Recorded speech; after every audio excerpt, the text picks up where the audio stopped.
Here we are. Well, hello. Here we are on the biggest podcast stage we've ever been on. The Salmon Sofa looks positively dwarfed on this enormous stage, and if we wouldn't be lying if we said this was a little bit nerve-wracking, but here we are. Good job there's not thousands of people watching us. Yeah, that would be really off-putting. Thankfully, we've got away with it, I think. Have we? We haven't got through the hour. We've got an hour of talk all about Land Rovers, all that goodness. Absolutely. So if you're, we hope you're familiar with Land Rover Monthly and LRM as a brand because you're here.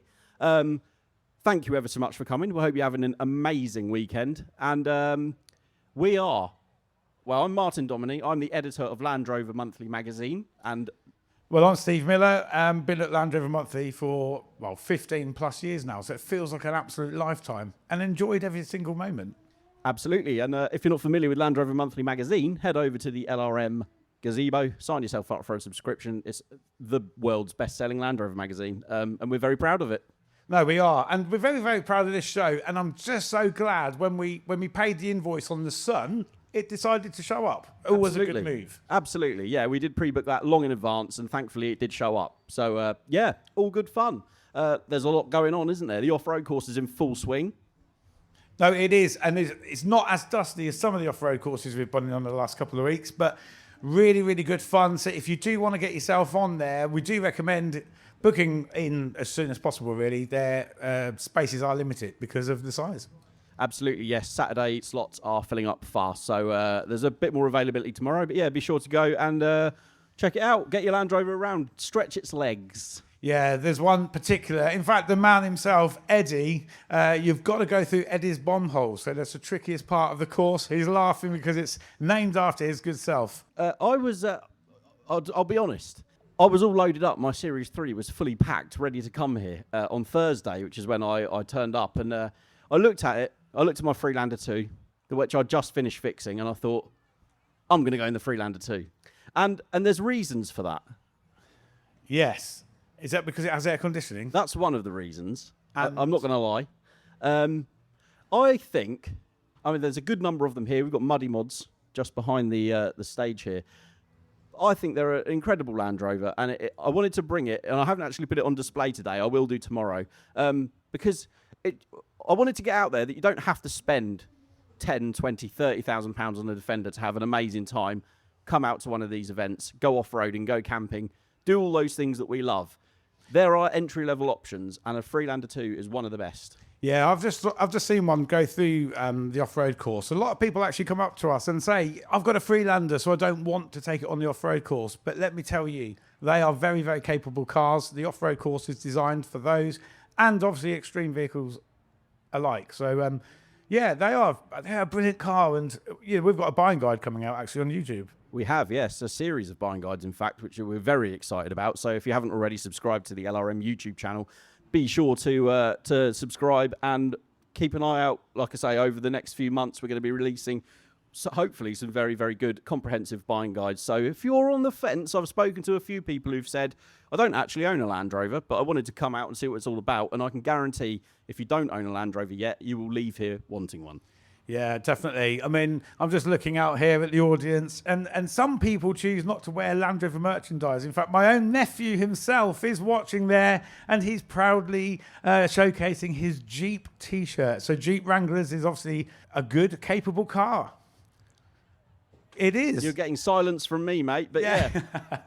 It was funny yesterday. I was helping to marshal the off-road course. We did have a few around yesterday, and there was a Hilux and a Patrol. I don't know the model of Patrol, sort of not the square one, the one after that. And obviously the round one. Well, not, you know what I'm saying. The rounder one. We set out the elephant's footsteps, and every Defender and every Discovery and even every Freelander that's gone through there has maintained good progress. They've been dropping each wheel in, the suspension's been moving, traction control's been working. This Patrol, which looked ready to take on anything, was stuck there for about 5 minutes, and I just thought, well, the proof's in the pudding. No, it is. We all know that Land Rovers are the best 4x4 by far. Great advert for Land Rover. Yes, I did. That was very good. Absolutely. I have a question for you. Okay. Have you ever done a podcast in front of a relative? I couldn't do it. An important relative? No. Yeah, I am. I am actually standing here now, and I don't know where she's gone. She's probably out there somewhere. My mother-in-law is here. Can we do mother-in-law jokes? Yeah, well, I don't have a bad mother-in-law, so I can't do one. Oh. Yeah, we do them anyway? We could do. See, it's all about the brownie points, you see. So this may as well just say it right here, right now. So I think Michael's out there, actually. So in fact, he's not out there. He's in here still. So he's going to come round. We thought we'd kick this off. Michael's going to go around and ask some questions that you can fire at us to answer. So we often get, don't we, listeners' questions in. Yeah, absolutely. It's a big part of the podcast. It's become Yeah. very popular. Yes, but we're quite aware that some people out here may never have ever heard of us. They don't even know the LRM podcast exists. So you might have a question you want to ask us.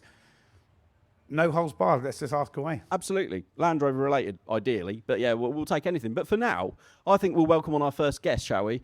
This is a man who actually was instrumental in helping us set up the off-road course because he provided us with some much needed off-road driver training. But that's just a small part of what he gets up to. He's here on his stand, but we've dragged him away to come and have a talk with us. Gareth, would you like to come and join us up on the stage, and we'll see what's going. We might actually take a seat on the pieces of Salmon Sofa.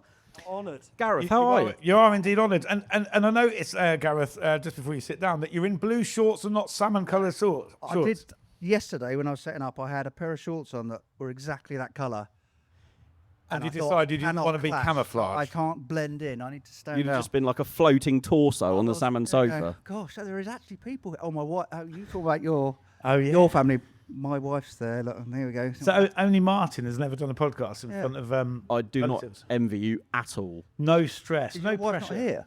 No, she's heavily pregnant, so she is Perfect for this hot, sunny day. absolutely not. No, so no, she has decided to stay at home, and I don't blame her. But again, thank you ever so much for coming along, Gareth.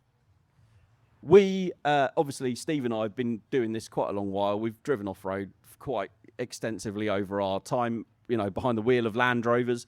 But what you do day to day is basically take everyone who's been doing that and get rid of all their bad habits and retrain them how to drive off-road properly. But as we've alluded to, that's only a small part of what you guys do. So tell us a little bit about your company and what you get up to. So exactly what you just said, Oh, basically. okay. But no, it's fine. So we do 4x4 training for professionals, enthusiasts, and we do green lane tours all around the UK and in France as well.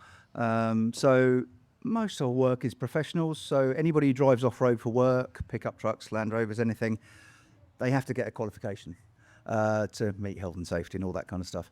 And so we do that during the week. But the weekends and some weekdays, we train owners of 4x4s, mainly Land Rovers. Not all, but mainly. I know it's a Land Rover show, but we do other training. We had to do 4x4s as well. I was going to say your Grenadier appeared in a bit of our marketing stuff on social media, and there were some comments made. So Yeah, I think, what was it, Imposter? yeah, imposter. Have you yeah. brought that along this weekend? Of course I have, just to annoy you. Oh, fantastic! Well, Thanks. it's quite interesting because the clerk of the course, Neil Watterson, editor of Land Rover Life, he found a bit of the Grenadier from when we had the day with the visitors. I'm Stripped ever itself so down on the grateful. way round, did It it? did, yeah. It was Like a a Land Rover. cosmetic extra, Martin. It was a cosmetic. So I got these little funky orange strips that go over my recovery points, blends in with the corporate colours. And I lost one on the course, and I thought, I'm never going to find that again. And then Ratty from London Mud Club decided to see it and then spin his 110 Defender wheels and bury it in the mud. Anyway, Neil very kindly found it. And then this morning, popped over to the stand. I was chatting to a customer, and he put it on for me, and he fitted it. He's a very, very He's a useful very man nice to know, man. is Neil. Very nice. I can only assume he felt sorry for the fact that a bit had fallen off. I mean, I would like to point out that my Freelander 2 made it round several times yesterday and didn't shed anything. So But have you got orange covers on your recovery point? no, I don't need recovery points, mate. It's The only thing your Freelander's going to shred is its turbo. right, I thought Most podcasts, I normally get a dig in, don't I, about you? it's been a little while since we've had a Freelander turbo update, and I actually did think it had gone a couple of weeks ago. I thought that was the end of the car. And it turned out that the intercooler had split where I couldn't see it. It was behind the bumper. So I very nearly put that up for sale, spares or repairs, when it really just needed the intercooler changing. But it's still going. It's like our generator yesterday. Couldn't find it up, and it was just a little rubber pipe. Oh, the smallest little things fine. make the It's- biggest it's difference, good. don't they? That's it. But it gets even worse on the stand, though, just for you, just to dig it in a little bit worse. Not only have we got the Grenadier, we have got a lightweight and a Disco one as well. Okay. Lightweight's beautiful.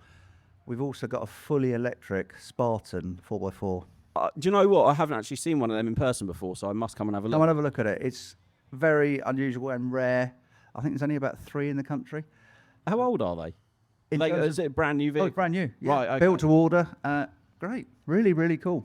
We can see people over in the shade, and I don't blame them at all. But I was wondering, hello, let's wave. Yeah. Let's all wave. Can everyone wave? Is everyone paying attention? Because I want to do a show of hands. Is your ice cream melting? It's about 4 people, Martin. They're I waving. didn't see that many hands. They're waving. It's fine. So, generally, if you were going to buy a brand new 4x4 and you had to choose between a Grenadier, an Ineos Grenadier, or a new Defender, I want to know who would buy which. So, if you are Team Grenadier, put your hand up. Oh, my wife's put There's her hand up. one, Look at two, that gentleman over if there. if you would go new Defender, put your hand up. Yeah. Yeah, sorry. Well, Sorry, I am at a sorry. Land Rover Sorry, show, so sorry. that's fair enough. You have got Land Rovers as well, haven't We you? have, yeah, I've got a 110, 130, 2 Disco 2s and a Disco 1. And I bought my RC Land Rover as well. I suppose you can be excused then. Yeah, That- it's fair that's enough, fine. yes. We'll let you off. But It's really interesting when you say how many. I know you're using yours for work purposes, but many, many enthusiasts have multiple Land Rovers. And we've constantly said the perfect number is 3, which Yeah. to a normal I think man that's on the right. street or woman on the street would just say, that's ridiculous. No one needs 3 of anything. No, but you need one to break down, one to work, and then one for your daughter's wedding when she's getting married, so you can dress it up in you need, lovely you need outfits. a nice daily driver, practical car. You need a greenlaner / camper Yes. / off-roader, and you need a project. Because you've Ah, got all the project, bases yeah. covered then. Yeah, that's true. I That's hadn't a thought of a fact. project. I don't do the oily stuff. Oh, really? No. Oh, fair enough. No. I've got a very nice man that does that, No. and he's very much better than me, and I just don't do that. Yeah, neither do I. I have to wait for Martin. I was about to say that. Yeah, so that's fine. Yeah, we've just seen Jamie along the front, actually. Defender Restores come and seen us already. He's been cracking on. It's kind of been a bit of a race, really, between your Project 90 and Jamie's Project 90. It's been kind of an ongoing thing for a couple of years now, which shows you how quickly progress is moving. Yeah. Progress is moving on, but when you've got a target to get a Land Rover finished for a show, and I notice on social media, similar people have been doing things to get their Land Rovers here, i.e. repairing them just so they can get here. But when you're rebuilding something, sometimes you can rush, can't you, unnecessarily because you've got a target that you've put on yourself. And it puts you under so much pressure, it takes the enjoyment away. Yeah, and something better will come out in the time that you waited, because you'll see that shiny thing you bought 6 years ago, and now something will be better. So do it slowly. Yeah, but the other thing is, had I not had a target, which I have failed to meet, I wouldn't have been as far ahead as I am now. So I think that's, a blessing. really. Martin, if you are looking for a project, because I know you've got loads of spare time this weekend. Loads. One of our customers has just arrived in his 90 and is on the phone to the AA. Oh, right. It's not the first I've heard, actually. I know. Our friend Tom is, in fact, fixing his 110 in the car park, apparently. We need a head gasket and a turbo. Oh, wow. Okay. Well, there is auto jumbo here. I'm not Yeah, sure I you know. find a head gasket. You might find a turbo. Turbo, yeah. So. Not ideal, but we soldier on. It's what makes up the rich tapestry of Land Rover ownership, really, isn't it? Yeah, and driving here yesterday in that heat, and on the main roads, the busy roads, some people are towing, some people got roof tents. These cars are working hard, Yeah. and they go around the off-road course. They're working hard, so their cooling systems are under a lot of pressure. I was talking to a customer this morning, and we were saying 4x4s, Land Rovers, everything. The thing I always love is you can go and put your Land Rover over there, get it covered in mud, whatever, take it off-road, do lots, and then you're on the M25 going home. Yeah, And I still find that great. fascinating. Yeah. And when I'll go around the off-road course later on, and I think this is just fabulous that you can do such a thing, and then tow a 3.5 ton trailer. Yeah. Just brilliant. Gareth, Sorry. you're talking about driving on the road and then driving off tarmac. Yeah. Another big part of what you do is you do greenlaning tours. Yes. Tell us a little bit about that side of things. So 10 years ago, nearly 10 years ago, when we started the company, I retired from like a proper job, and then we did passenger tours. So I got a 110 Defender with a roof off, 6 seats in the back, and we took people out on basically joyrides around the Green Lanes. Really good fun. And then the council changed the laws on, basically we were a taxi. So they said, oh, no, you can't do that. It's got to have forward-facing seats, blah, blah, blah, blah. So we stopped doing that. And we do passenger lane and guided Green Lane tours. Our signature one is the Surrey Hills. And everybody says, oh, there's no Green Lanes in the Surrey Hills. there are some great green lanes in the Surrey Hills. That's our intro, and then we do all around the country, and we've just started doing France as well. So we do D-Day tours and Normandy and the Somme, do the battlefields and all that kind of stuff. Wales, obviously, Shropshire, all over the country, really. Brilliant stuff, and I think it's the best way really for people who've never done it before and have maybe seen people green laning on social media and thought, oh, I'd love a go at that, or read about it, and they're not quite sure where to start. It really is from an educational and obviously having a great time point of view. I think going with someone like yourselves is probably the best way of going about it. I mean, once you've done it, once you've been on a guided tour, then sure, you can go back and do it on your own. And we never recommend going out on your own. Go and get a mate or somebody else at least in the car. But if you come out with us, we'll give you a bit of guidance, tell you how to drive off roads. Not a full training day, but we give you sort of guidance. And most of it, a lot of it, is actually where you can go, where you can't go, and how you find out where you can go. So we're Green Lane Association tour guides, and we show people how to use Trailwise 2, TW2, on showing all the byways on the internet. There's a lot of bad info out there. I can't remember what is it. I can't remember the name of the website that's got all these out-of-date byways, and most of them are closed and all that kind of stuff. Just join GLASS. Support the charity, and then you get this TW2 access, which is fantastic, really good.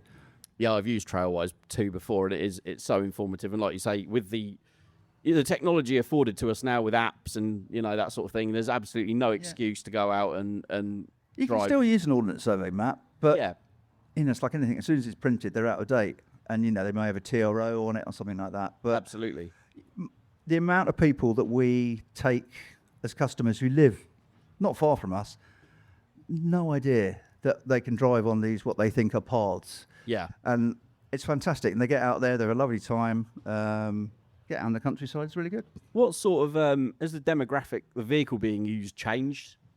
Or is it still your core Defender, Discovery stuff? I would say Defender, Disco, pickup trucks.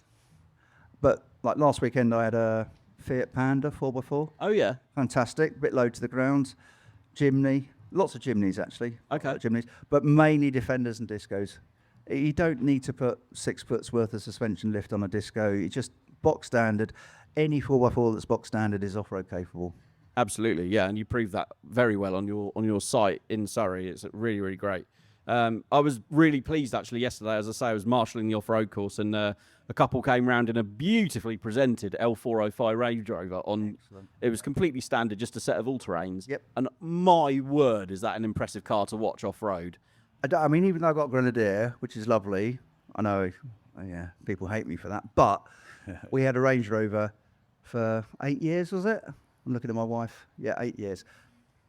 Range Rover, best off-road car in the world. I mean, even on a set of road tyres, what it can do is just amazing.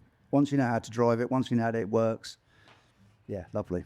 It's probably a shame that there's so many of them on the roads that never see off tarmac. I mean, they just get used as luxury barges. So the reason I've got a Grenadier and not a new Defender is because I needed something different to distinguish me from not dropping my kids off at school. Oh, at least the truth's come out now, Gareth. Yeah, and you're not so a hardcore Ineos. There had to be a reason, didn't there? It doesn't sound like a...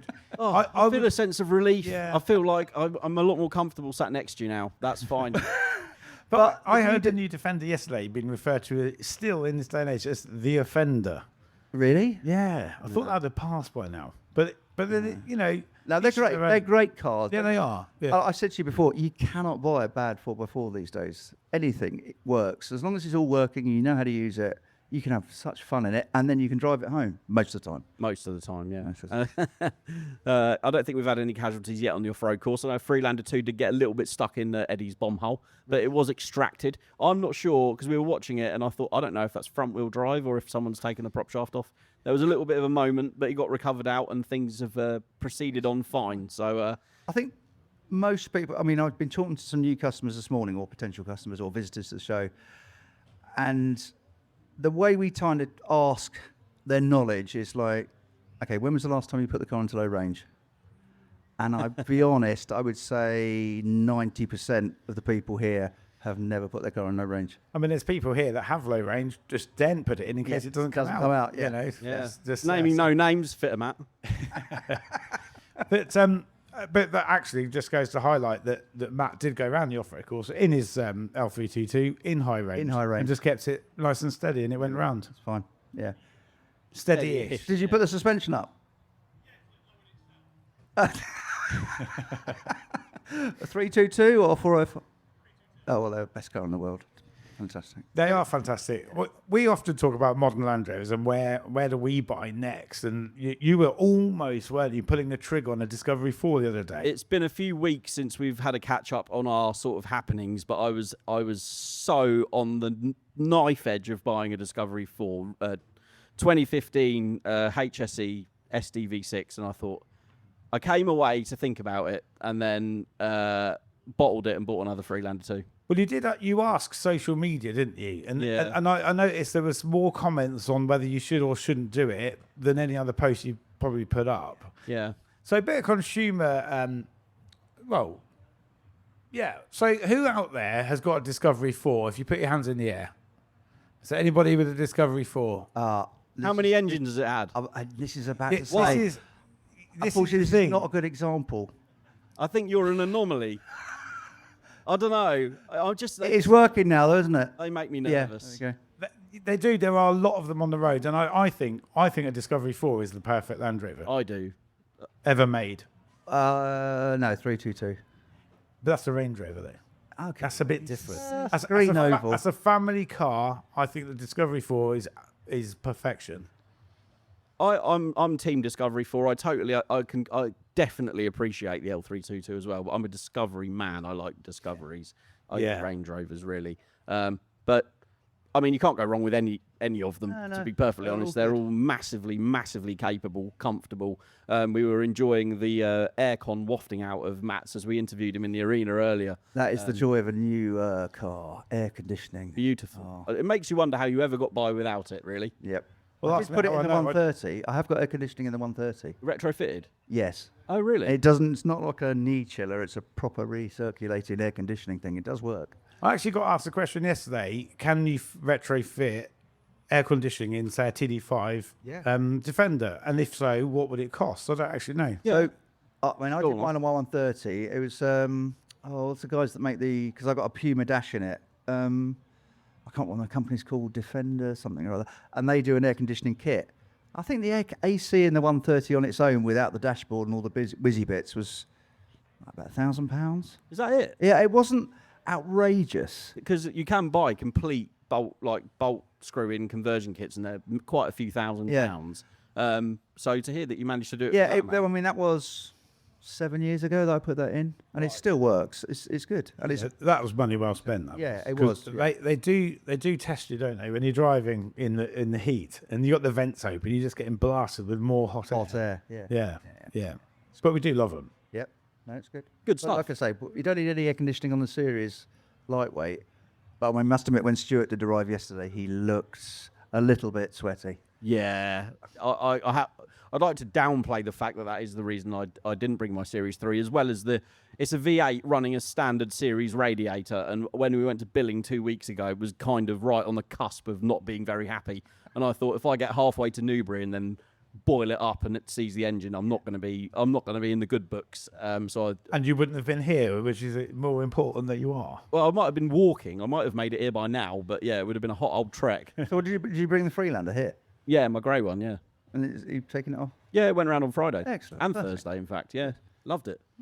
It just Yeah, really, really capable car. I just think that, I bumped into young Ellis. Do you remember young Ellis from Billing 2 weeks ago? we were sat around, weren't we? And he came over. Yeah, so he came over again yesterday on his bike, and he's back with his silver 110. And to see somebody his age being so enthusiastic about, Land Rovers, and we know that, he's got an absolute vision for his Land Rover ownership future. Yeah. And it involves owning a Defender.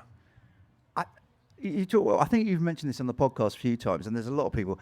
Freelander, entry level, massively underrated, less than £1,000. Yeah. The last one I bought before the last one I bought was 950 quid. high mileage car that needed some work. Yeah. What a way to get into. Yeah. And super capable, really underrated. Everybody used to take the mickey out of them. Brilliant cars. Tomorrow, I'm going to wipe the dust off it and I'm going to put it next to the LRM stand, and people can come and have a look. I mean, that car is laggy now. It's 240,000 miles. Wow. But it just keeps going. Keeps going. But it's interesting. You said like that. This one that you've recently picked up with 80,000 miles isn't as nice to drive. I'm used to a car that has got a few more miles under its belt. The suspension's a bit more supple. It feels a little bit more loose. Like the gear change is a bit more worn in. The 80,000 mile one, and it is an absolutely pristine example. Even the back doors, like the passenger side doors, are stiff because the back seat hasn't been used. The gear change is still really notchy. And, you know, there's... Oh, no, we're a sign down. Breathe. There's... Yeah, it doesn't... I'd sooner jump into the high mileage one and drive that, which is, you know, fine. I'm actually a bit worried to damage the new Shiny. one. Yeah, because it's too nice, really. Yeah. But yeah, they're brilliant. I would urge anyone who hasn't maybe experienced one or even like given them time of day, try one and you will be impressed.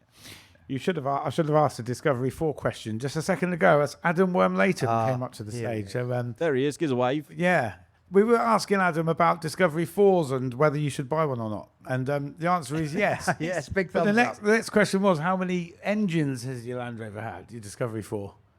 Two. Right, excellent.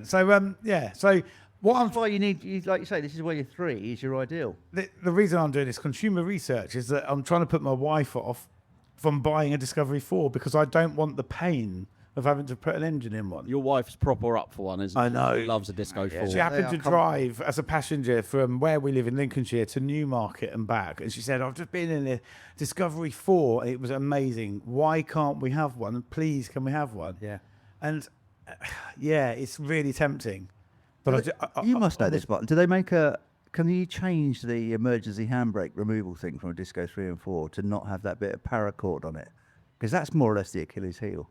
When the handbrake goes, when the automatic handbrake goes, Yeah. and you have to pull that piece pull of the string, emergency release. and that's it. It's broken. The park brakes on them aren't the witchcraft that some people make out. They are actually pretty... If we always used to, whenever we'd service a car every year, we'd also tell the customer, we'll strip and clean and adjust the park brake shoes, and that normally makes them last indefinitely. It's just lack of maintenance. Lack of maintenance, lack of adjustment. Yeah. And actually, even when the park brake does fail and it makes that noise like a giraffe having a heart attack and all the and gears the car slip, just comes to a dead stop. you can get underneath it and take the cover off the module and unjam it manually before without having to pull the cord. Yeah. I didn't know that. Every day's a school day. yeah, a lot of people that own these sort of cars, though, they're not necessarily enthusiasts either, are they? You see a lot of Discoveries being used as workhorses, family transport. And 100%. you know, they'll go into that quite blind. They'll say, that's a nice car. I've always fancied a Land Rover. They're nice. Buy one with not a... It's a bit like the Ingenium thing again, isn't it? They just don't ever think. And sometimes I wish I didn't know as much as I do because it puts you off certain car brands. We're probably doing ourselves out of owning something that would actually treat us quite well, just if we're too nervous about it. Definitely. But the converse of that, though, is... I mean, I'm guessing most people here have got Defenders. And most people buy the Defender, and it's like their dream. I've always wanted a Defender, la, la, la. And you get to a certain point in life, you've got a bit of money, I will buy a Defender. And they'll buy a Defender, and they don't know how to use it or don't know how it works. But that's the same on any modern car. Nobody reads the manual. Yeah, no, definitely. Mine was kind of, you mentioned that, it's quite funny actually. My experience was kind of the opposite, because back when I learned to drive, Defenders could still be had for not a huge amount of money. So I had one as my first car, and then I got rid of my 90 and I got a 110, and then I got rid of that 110 and bought a TD5 county station wagon. And then when the scrappage scheme was a thing, and I was driving that as my everyday, as my only car, a Discovery 1 got traded in, and I had to move it from one yard to the other. And I thought, why on earth have I spent 6 years driving a Defender every day? So I sold my TD5 and I bought the Discovery. Go on. It's just, I mean, obviously, even if you pick up the manual in a modern car, and you say you buy, you know, I don't know, a TDCi Defender, it's still got loads of kit on it. Still got ABS, you know, traction control, stability control, blah, blah, blah. It's got the basics, but most people that we meet don't actually know how it works. And it just needs just a little bit of knowledge, and then the car is just so much better at what it's actually capable of doing.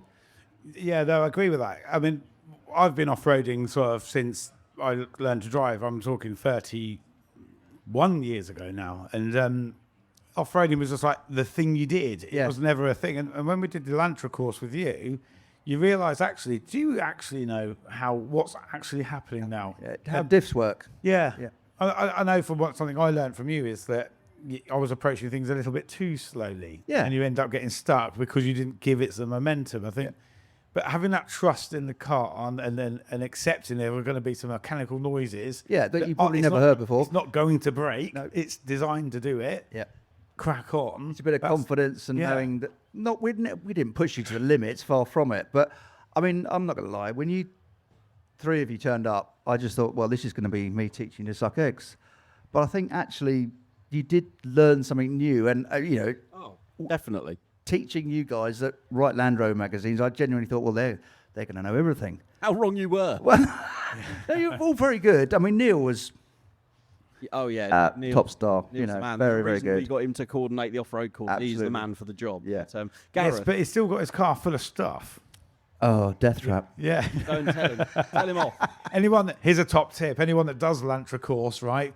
Go with a car with nothing in it apart from yourself. Yeah. No loose items, because you will get marked down. And it's all about being competitive. So do it. It's not about being competitive. It wasn't.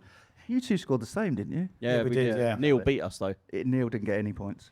No, I know. Oh no, sorry. No, he did. He did. He got 3 points for his death trap loads. Because of the loose loads. Yeah. Fair enough. Well, Gareth, thank you ever so much for joining us. If people want to come and have a chat with you and find out what's going on and take the mick out of your Grenadier, where can we find you? I did. There are 2 Grenadiers here, not just mine. Well, you can deflect all you want, mate. Absolutely. Stand A13, Surrey 4x4 tours and training.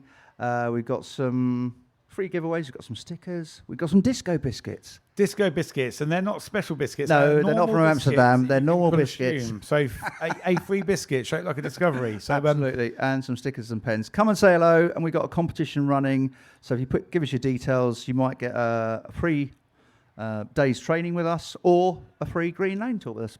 Perfect. Well, Gareth, thank you ever so much for joining us. We'll catch up with you in a bit. Yep, lovely. Cheers, guys. Gareth Jex, everyone, thank you very much.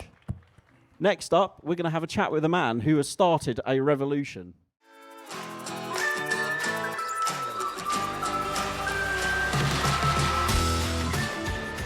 We're proud to partner with Adrian Flux, the UK's largest specialist motor insurance broker.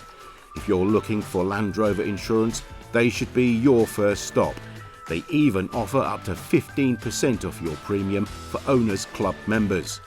Just call them directly on 0344 728 0417 for a quote and let them know you belong to an Owners Club to get a great deal. He normally flies under the radar, you see. He's not one for putting his face about, but this guy has completely changed the way Land Rover gatherings, I guess, have been. Tim, how are you, sir? Hi, all right, thanks. Recovering from last night. Did you have a heavy one? It was quite a heavy, wasn't I it? know someone in your camp had a heavy one. Yes, he did better than me, though, to be fair. Oh, really? Yeah, he was up at he carries it well. He does, that's true. So, it does look like he can shift some beer, that old John Masters. Good old boy. Tim, tell us a little bit about who you are and what you have done.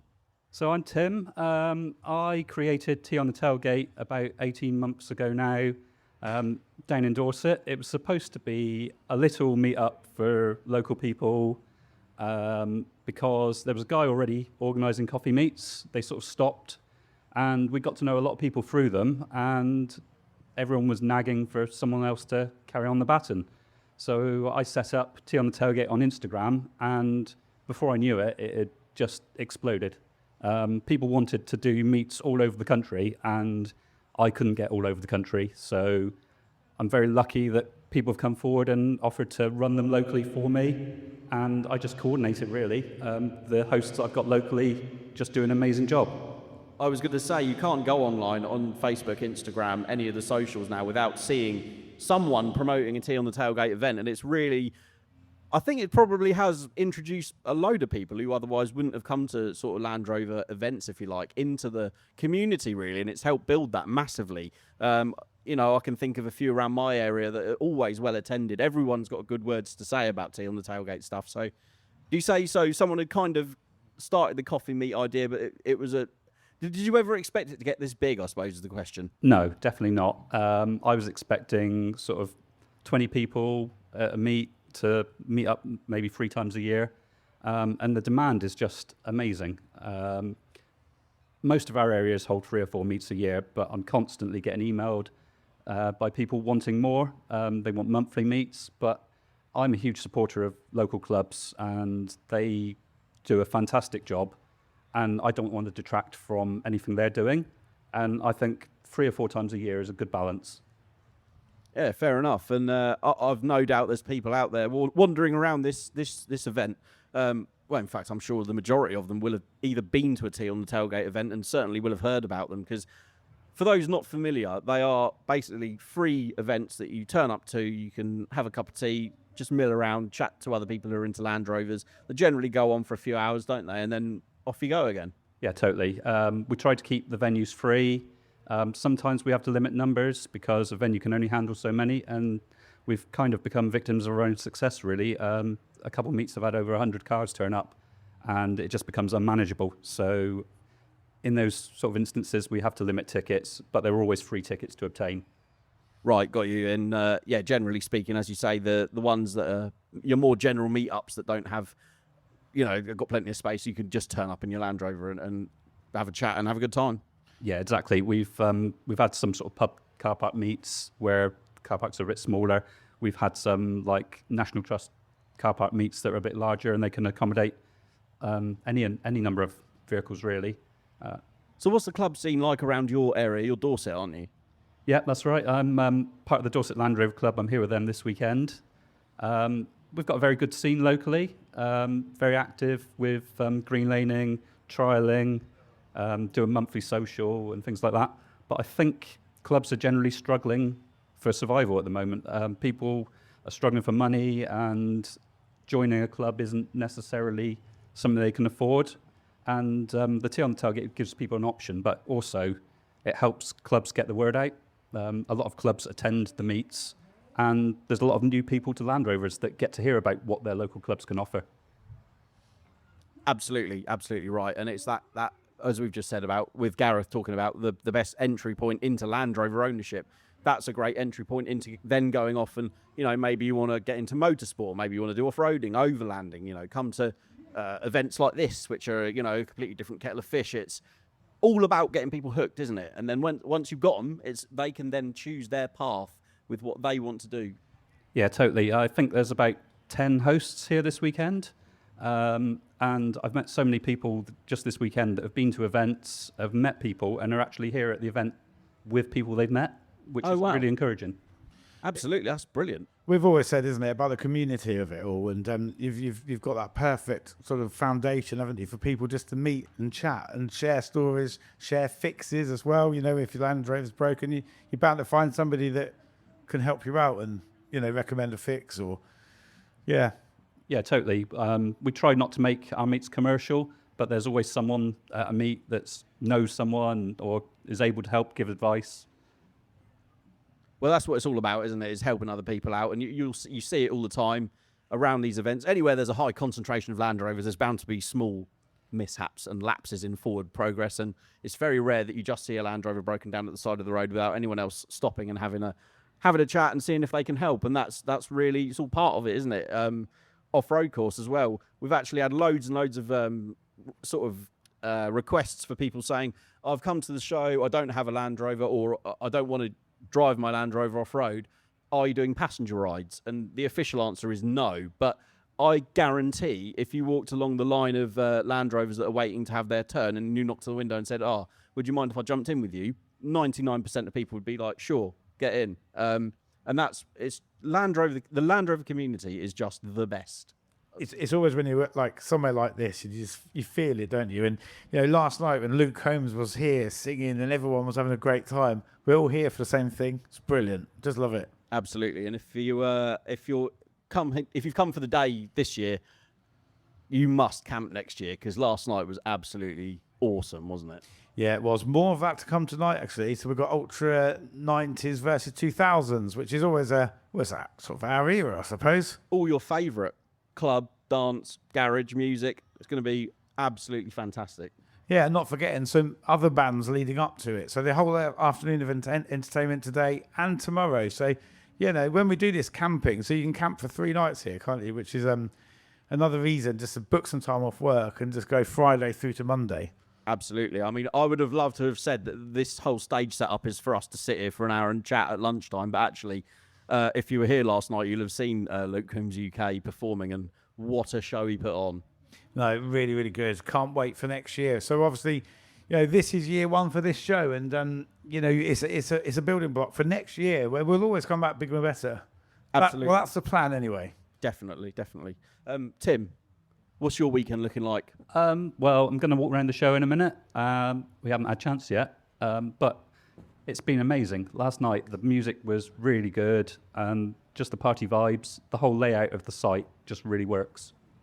Oh, well, thank you. It's something we put an awful lot of thought into, and obviously a lot of effort into as well. So if you're out there, thank you ever so much for coming along to the first ever Big Land Rover Fest. I hope you're having an amazing weekend. And Tim, thank you for joining us.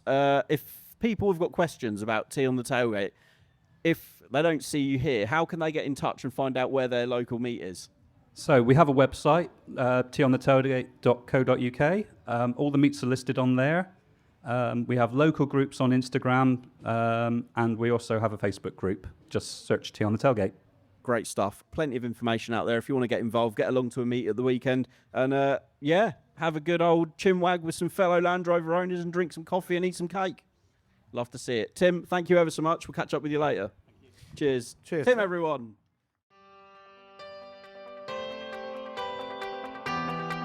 Finding the right parts for your Land Rover or Range Rover shouldn't be an off-road challenge. At bmh4x4.com, we've built a smarter way to get you back on track.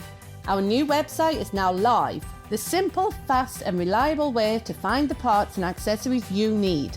Supplying quality parts for Defender 1983 to 2016, Discovery 1, 2, 3 and 4, Range Rover Sport 2005 to 2013 with Range Rover P38A and L322 coming soon. All parts are backed by expert knowledge, quick delivery and a 2-year quality guarantee. Visit bmh4x4.com, built by enthusiasts for enthusiasts.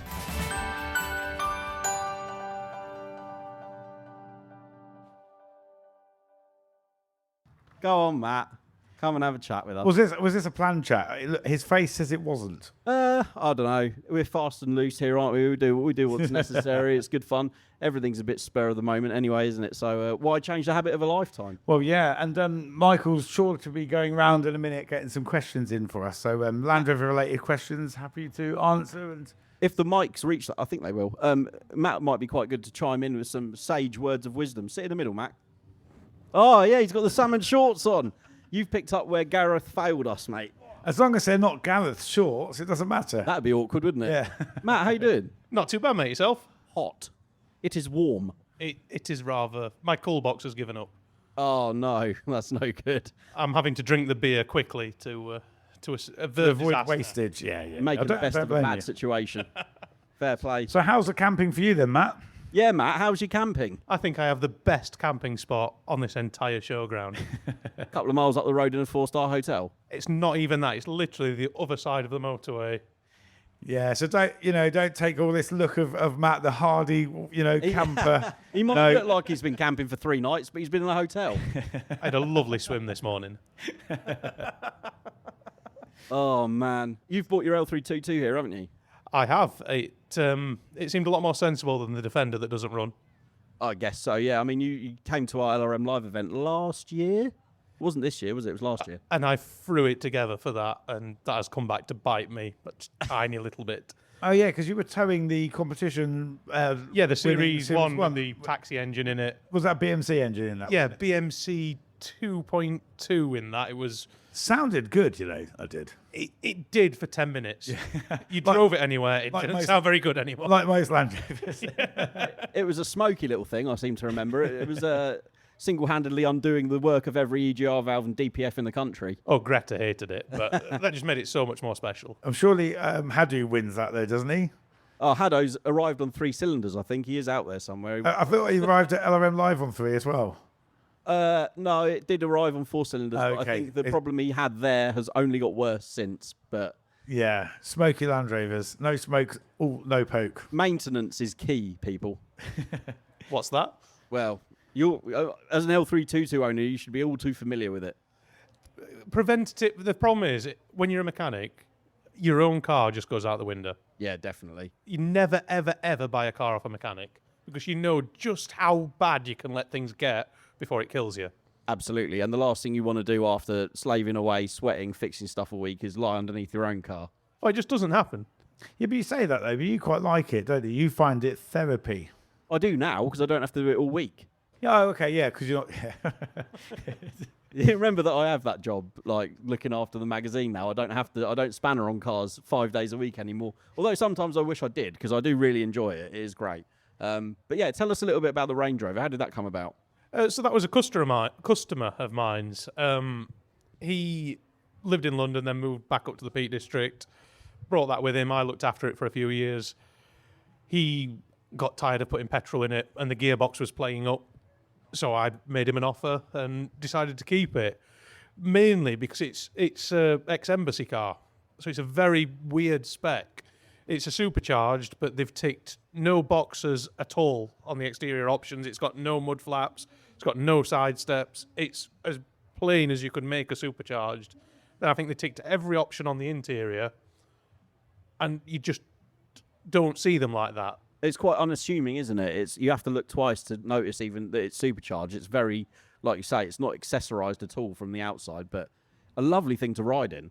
Well, that's what made me buy it. It's the fact that when he originally offered it me, I thought, oh, I'll buy that. I'll trash it and abuse it for a year or two, and then when it dies, whatever. It was a cheap Range Rover. Then when I had a really good nose round it, I was like, actually, this is the sills, because it hasn't had side steps, never had the holes drilled in underneath, so the sills are good. The rear arches on it are one of the best I've ever seen for that age of Range. There's a tiny little blister on one, but other than that, it's as nice a one as I've seen, and it's only just gone over 100,000 miles. So it's hopefully going to start climbing in value. I think, yeah, good sort of unmessed with ones will. I think, as you've said about the rust around the rear arches and the sills, that is end of the road for quite a lot of them because it's a hefty welding bill, and if the car's already high mileage, people are like, nah, I've had my use now. I'll sell that to a breaker or scrap it or whatever. But I think it's important that we start looking after these more modern classics. The Discovery 3s are suffering from rust as well.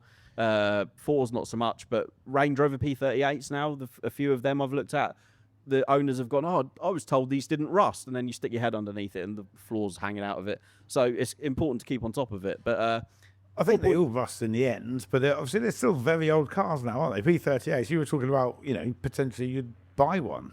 But I really like them. Oh, you want to buy one? Oh, no. I just so happen to have. Thanks, Steve. You can always rely on Matt to seize every opportunity to sell you something. Well, the driveway of dereliction needs a bit of clearing out because I love an auction and it's a bit full.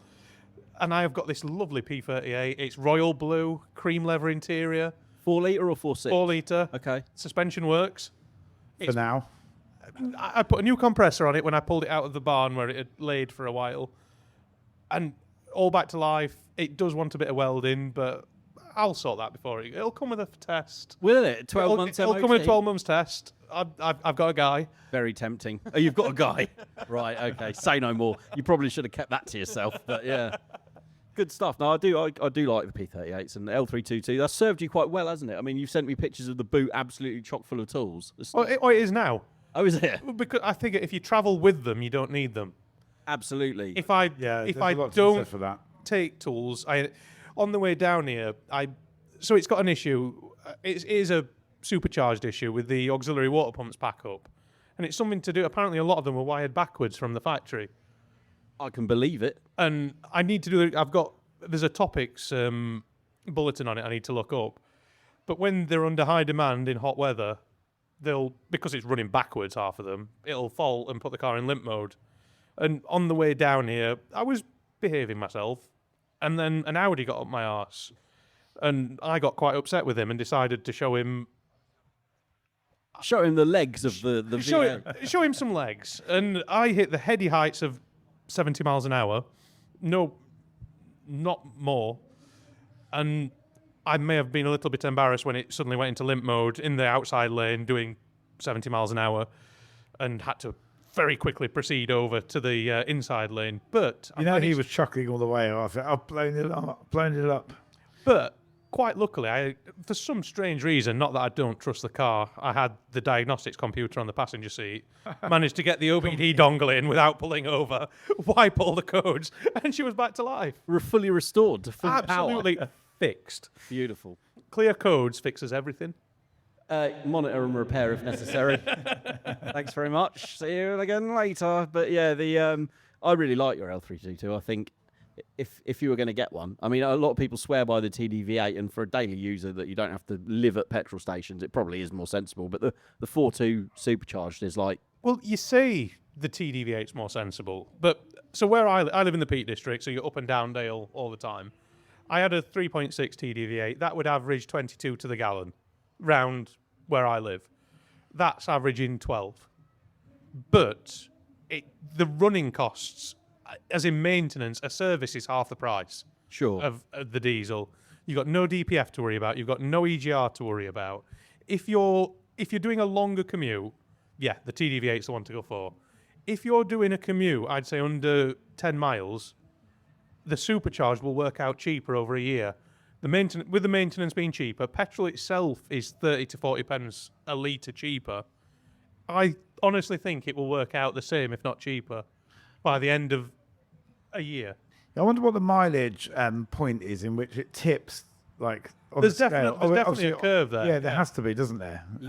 Interesting, actually. Worth it for the smoothness and the noise. That they're such a lovely engine. It's almost making me want one. The dilemma I've got at the minute of, do I put an exhaust on it and make it sound like it should? Rowdy. But then I ruin the fact that you sit on the motorway and it is silent.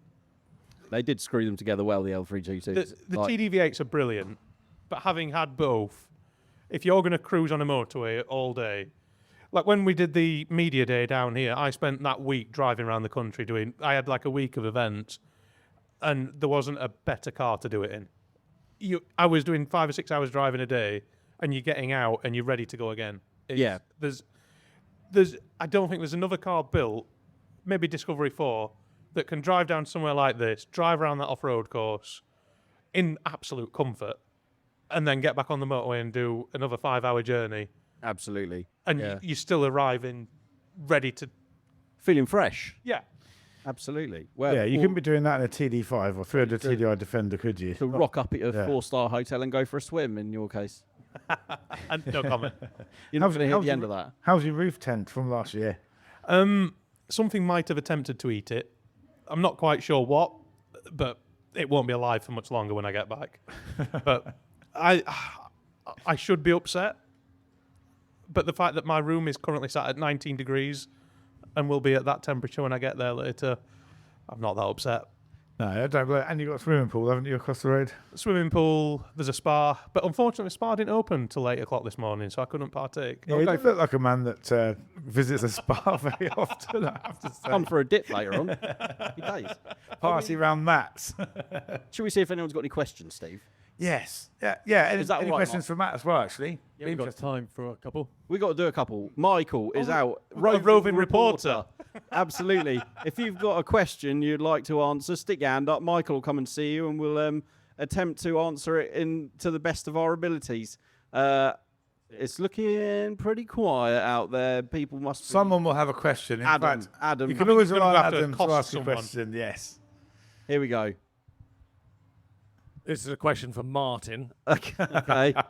What are you going to do with your heated steering wheel for your Discovery 4 that you haven't bought? Well, Adam, the backstory to this is 2 weeks ago at Billing, I saw Adam. We had a good chat, and I told him about this Discovery that I was going to go and look at buying. And he said, "Oh, there's a stall over the back that's got a heated steering wheel. It's a really rare option. You should go and have a look at that. If you're going to buy it, and you could fit it and have warm hands in the winter." And I thought, yeah, that sounds like a sensible idea. So I went and bought it. It had a bit of a deal with the guy, and obviously I haven't bought the car. So if anyone wants a heated steering wheel for a Discovery 4, £180, you can have it. It's not here, but I will post it to you. I remember Discovery 4, if I remember correctly, that was an option. It was over £800 probably Adam would in 2010. Adam, you would probably know that. Yeah, quite £800 option for 180 quid. That's a bargain. an expensive box to tick for not having chilly hands. Yeah. So you just need to buy a Discovery 4. That might be the crux of it. But anyone else? Any other questions? Michael's over there. Stick your hand in the air. Michael will come and see you. Why haven't you bought a Discovery? If anyone doesn't know who Michael is, he's the guy with the high vis on. So fire away. So any don't questions. buy the TD V6 then. But the 5 litres are like all the money. They're from Japan. They're like 25,000 quid. But aren't they naturally aspirated V8s? 5 litres. Yeah, so just get one of those. Yeah, they're extortionate. Yeah. Buy ones, cry ones. Yeah. There's one local to me, and it sounds absolutely awesome. I'm not sure if he's here yet. A chap I used to work with imported one, a 5 litre, and he's been to Morocco in it and all sorts. It's awesome bit of kit. Very nice. But good stuff. Okay, it doesn't look like we've got any takers for questions, so that is fine. We must have answered them all in previous podcasts. We must have done exactly that. So people over there enjoying the shade, don't blame you at all. We'll wrap this podcast up, and we will see you again tomorrow at 11 o'clock rather than 12 o'clock. We're going to do a little bit earlier, and with a fresh batch of guests. And you know what we've got to do later? So we're on the stand over there with Van Life Eats at 3:30. We've got to do some cooking. Did you know about this? Yes, I had tried to forget. Yeah, so I don't know what we're cooking, but me and you, it's Martin versus Steve. A cook-off. Yes. Yes, we've got Carcana first, so I must hurry and get ready for that. Oh, yes. Yeah, Carcana in the arena, everybody. So I might have a go. Soon? Yes, indeed. I believe it's at 1:30. I Quite need a spectacle. I think I need to get some beer to get into my my role for that. Yes, yeah, you're not competing in Carcana. You've got a very important job that you're joining us for. So don't miss that over in the main arena. Once again, thank you ever so much. Hope you're having an amazing weekend, and we'll catch up with you very soon. Bye for now.